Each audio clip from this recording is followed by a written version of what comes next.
Fears for thousands of Brits trapped in Sudan while diplomats are airlifted out. As violence intensifies, with hundreds now dead, the government rescued British diplomats, but not the thousands of British nationals who've been told to stay indoors, contrary to many other countries.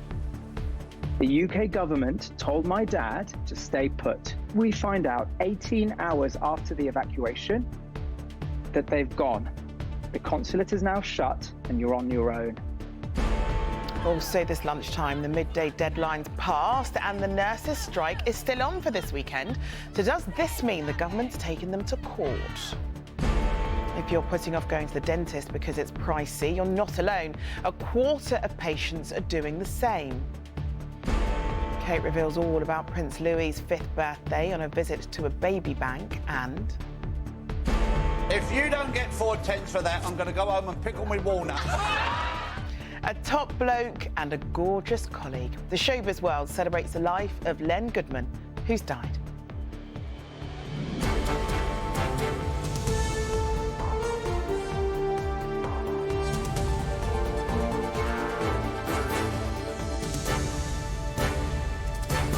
This is the ITV Lunchtime News with Charlene White.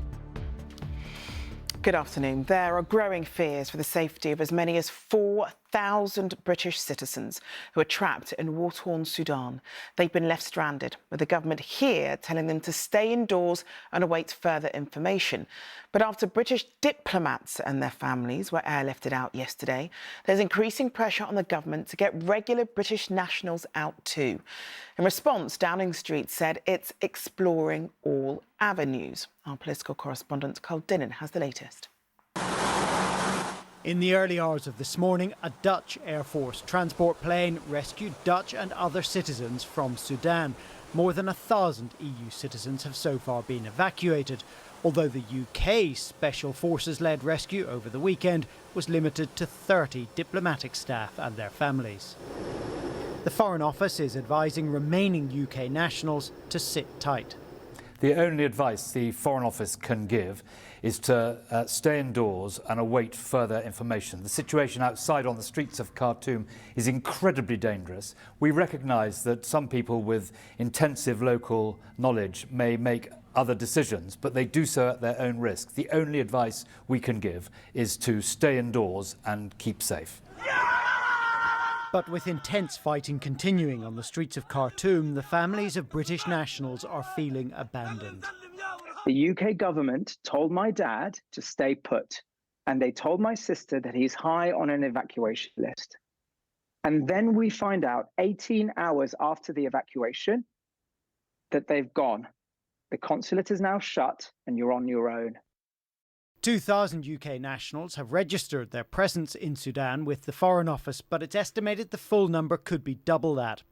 Fighting erupted on the 15th of April between the army and a paramilitary group known as the Rapid Support Forces. The two factions had seized power together in a coup in 2021, but the partnership disintegrated over disagreements about returning to civilian rule. Some people are fleeing overland into Egypt, but the route is dangerous and the government is not advising UK nationals to take it. The question for the remaining British citizens in Sudan will be, what about us? So I'm hoping to see a statement in Parliament from the government later today, where I think that will be the central question. What is the plan for the British citizens who are left in Sudan?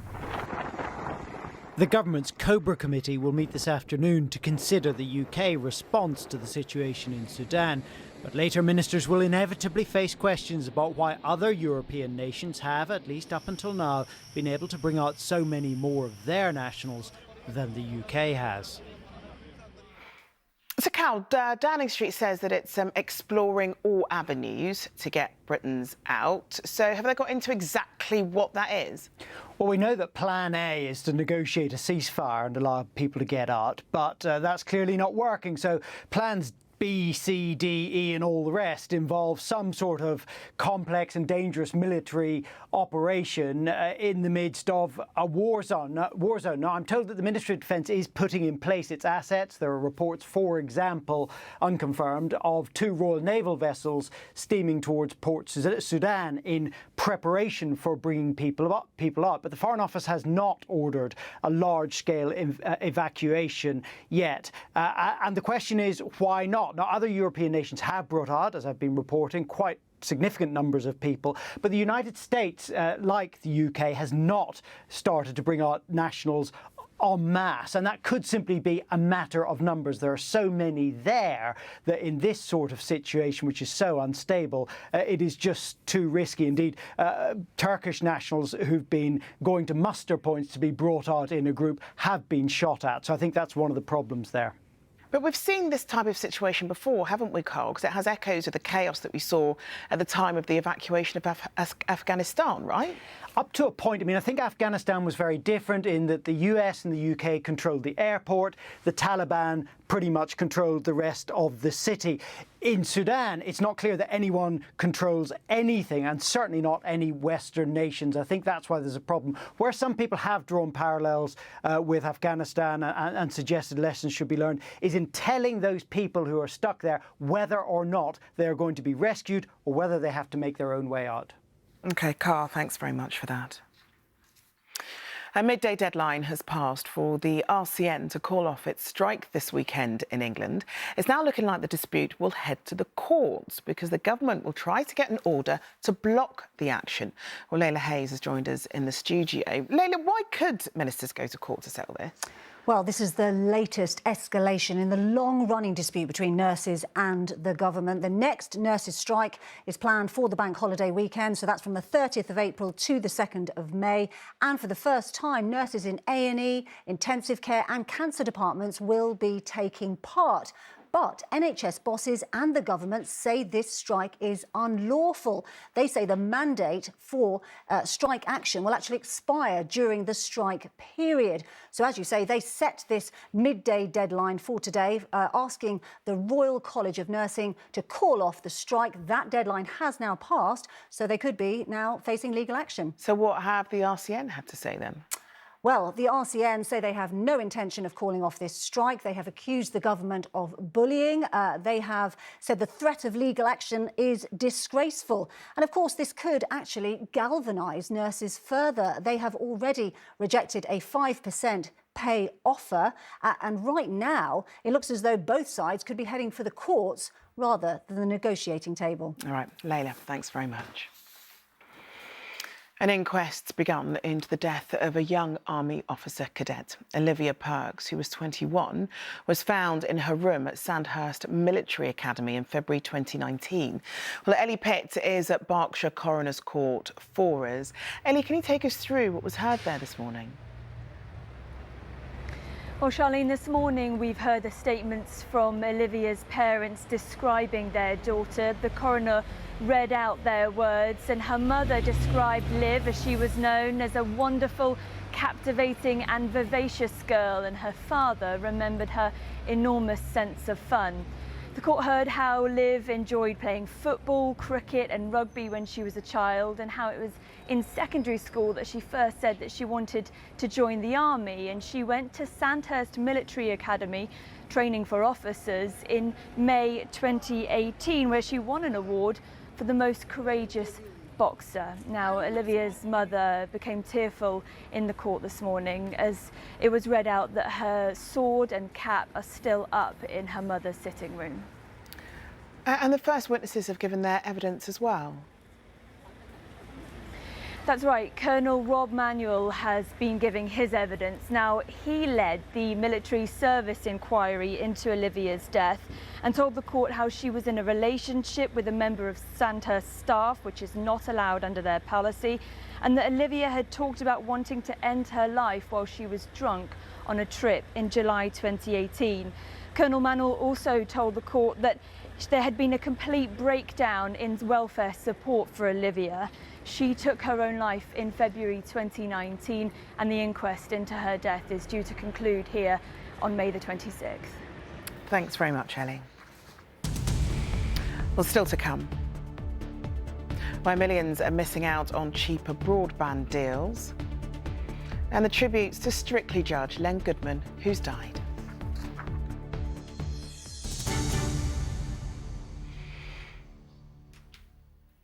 The cost of NHS dental treatment in England is rising by 8.5% today. The British Dental Association says up to a quarter of people are either avoiding or delaying going to the dentist because they just can't afford it. Well, let's take a look at what you'll pay from now onwards. The price hike means the cost of a Band 1 treatment, such as a checkup, will increase to £25.80, while a Band 2 treatment, such as a filling, will cost over £70, and a Band 3 treatment such as dentures will cost over £300.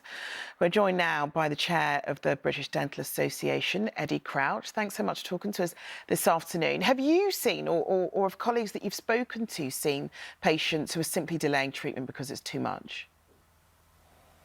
Yes, and people are making decisions about their oral health based on their affordability and the ability to pay.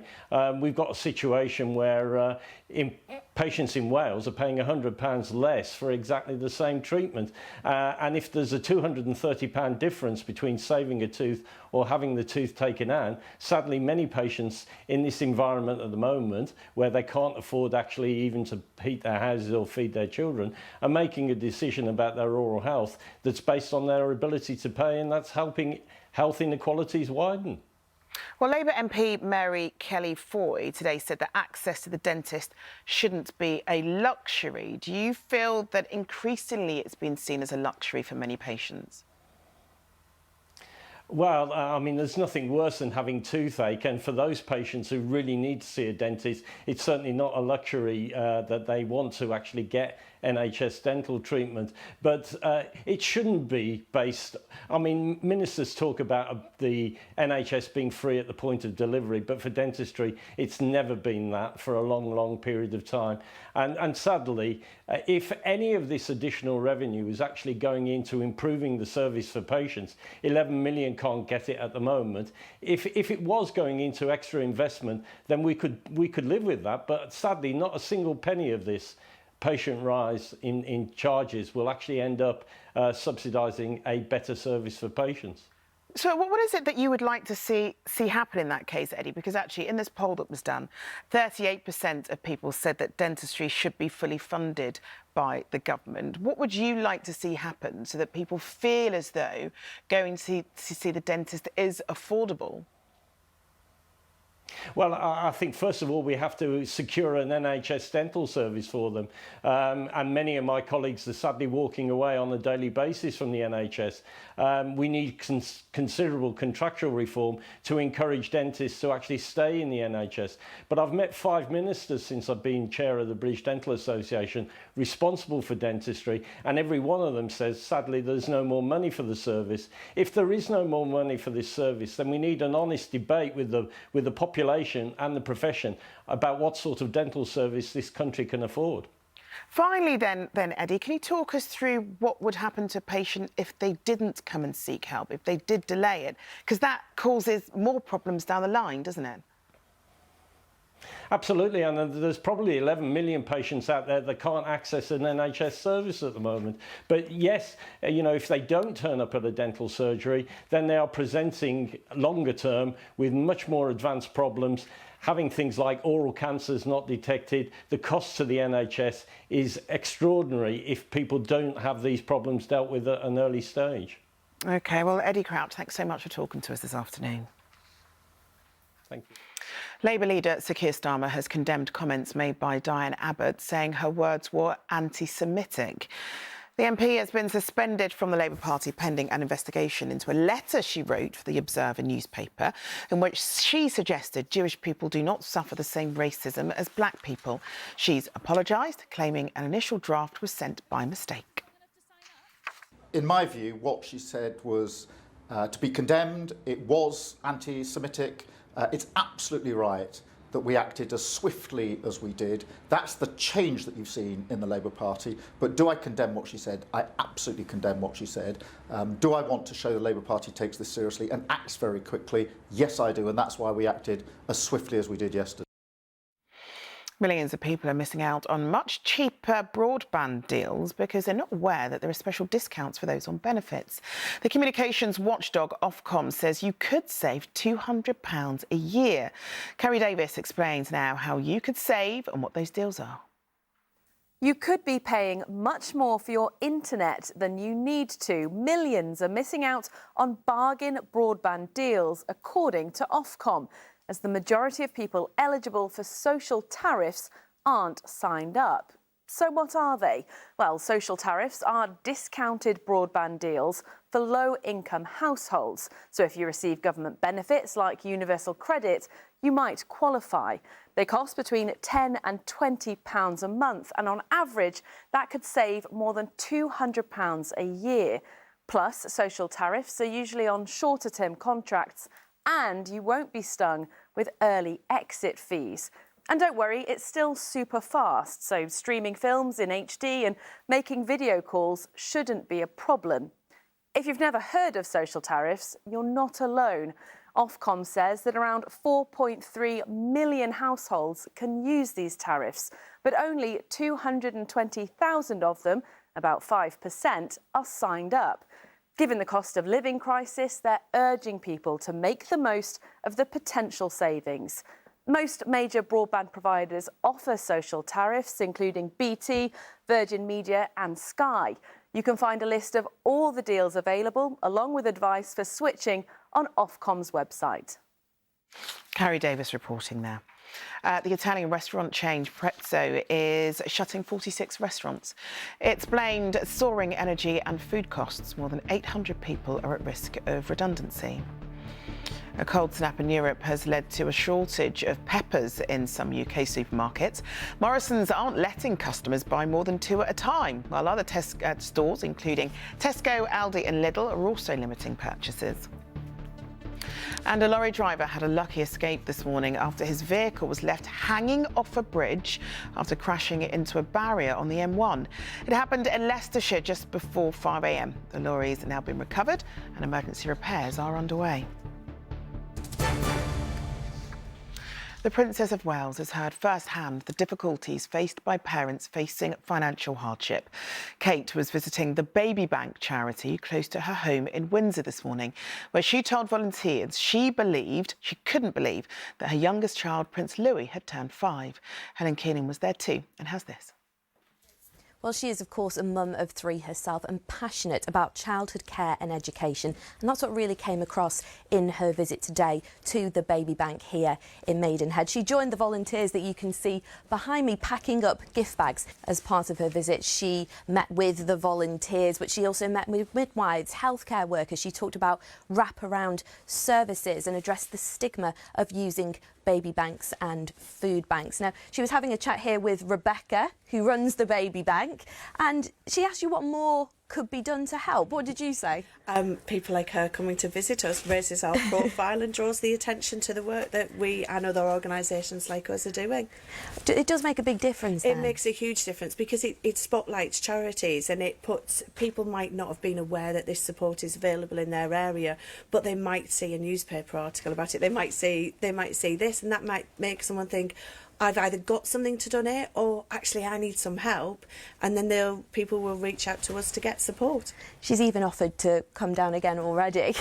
She has. We did say we'd put her on tea duty, but to perhaps wear her leggings and trainers. But yep, she's going to come back and help us sort more things. And not alone. Not alone. She's going to bring her children, which is brilliant because we all have our children in at various points, and it's great because children get to see how they can help other people without even realising that they're doing it.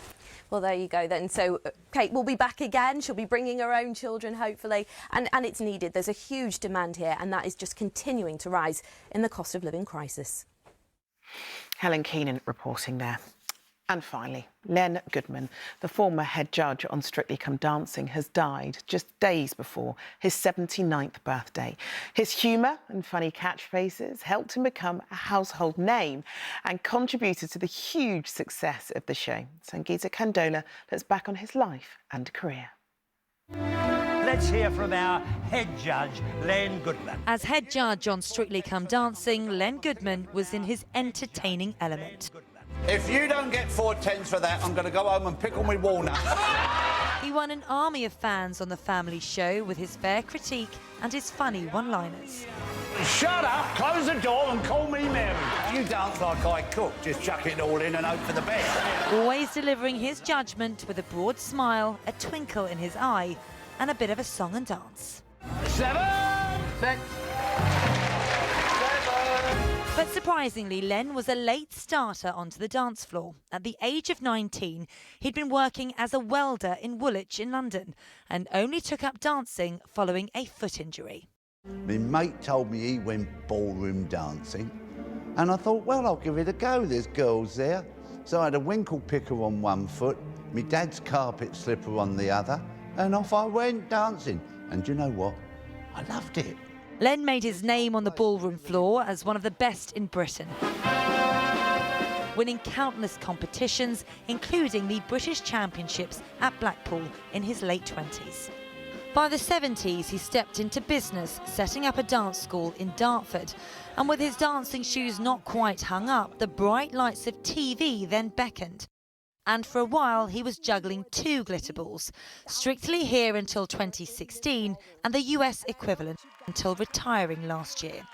I'd like to spend more time with my grandchildren and family back in Britain.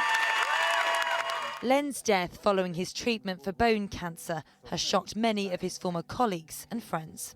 Len is exactly what you got. He was charming and eloquent and wonderful on so many levels, and then at the same time he had a bit of a bite and a little bit of edge to him. Fellow Strictly judge Craig Revel-Horwood said Len Goody Goodman is what I always called him, and it's a 10 from Len and 7 will live with me forever. The star who danced his way to success died over the weekend, surrounded by his family. The life of Len Goodman, who's died. Well, that's it from us. Mary's here at 6:30, but from everyone here, enjoy the rest of your afternoon. Bye-bye.